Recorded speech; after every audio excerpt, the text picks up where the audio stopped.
how my hobby turned into a passion. My hobby being Man United, I started out as a fan of this team, and I will tell you why I chose this team and how I became a supporter of Man United. Because there's a great difference between a fan and a supporter. It's the same difference as between a hobby and a passion.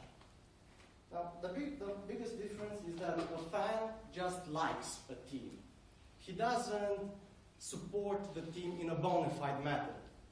He just sees the team as a hobby, as a source of entertainment, while a supporter actively supports the team. He loves the club. He doesn't love the players. He doesn't love the staff. And all he does is in the best interests of the club.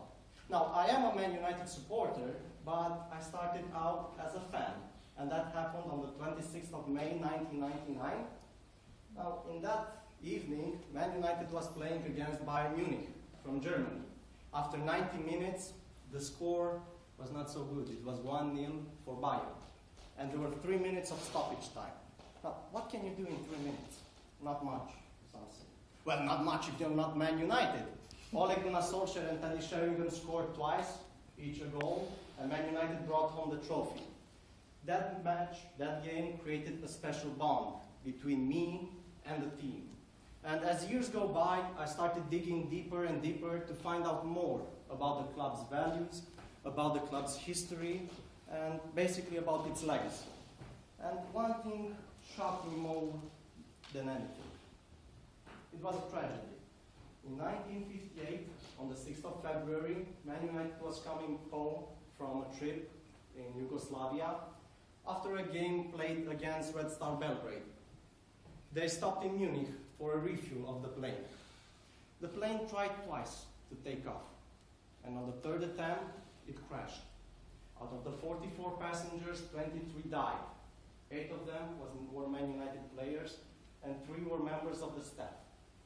Now, of course, there are many monuments dedicated to this tragedy at Old Trafford, Man United Stadium, but the thing that remained stuck to all supporters of Man United was the story of Duncan Edwards.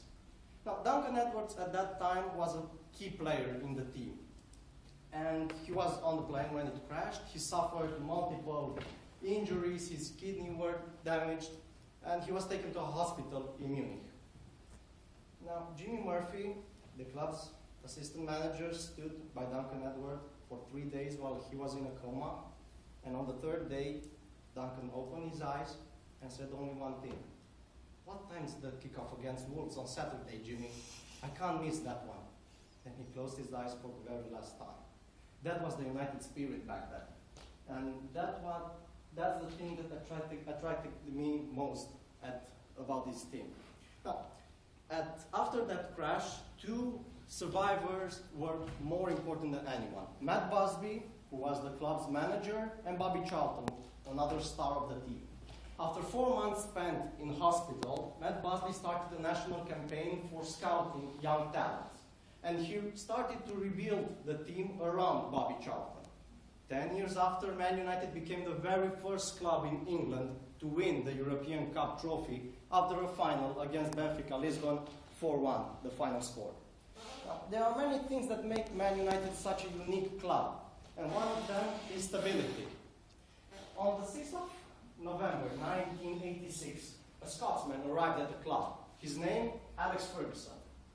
Next week we celebrate 26 years since that guy is at the club.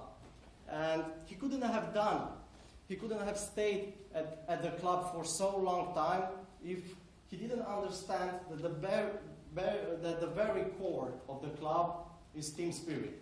Probably most of you have heard about Messi, about Cristiano Ronaldo, about Hagi, about all these great players that had such a big impact on the team they played for. Well, at Man United, it didn't matter if you were Georgie Best, it didn't matter if you were Eric Cantona, David Beckham, or even Cristiano Ronaldo. When it had to come down to a choice between a player and the impact it had on the team, the player had to go. The team was always the most important thing. Now, of course, what appealed to me most, being such a choleric guy, was the spirit the players had when they entered the field. And that spirit was a never surrender spirit. They entered the pitch wanting to win with any cost. And they proved that in 1968, they proved it again in 1999, and again in 2008. One day after my birthday, in 2008, they gave me the best gift I ever received.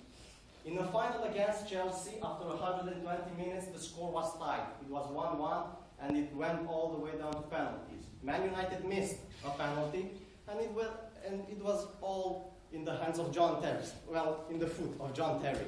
If he scored the penalty, Chelsea would have taken home the cup. Well, he missed, and Man United eventually won the game. Only in this season, out of 12 matches, we came back in 8 of them and won the game. In 2009, I received my recognition.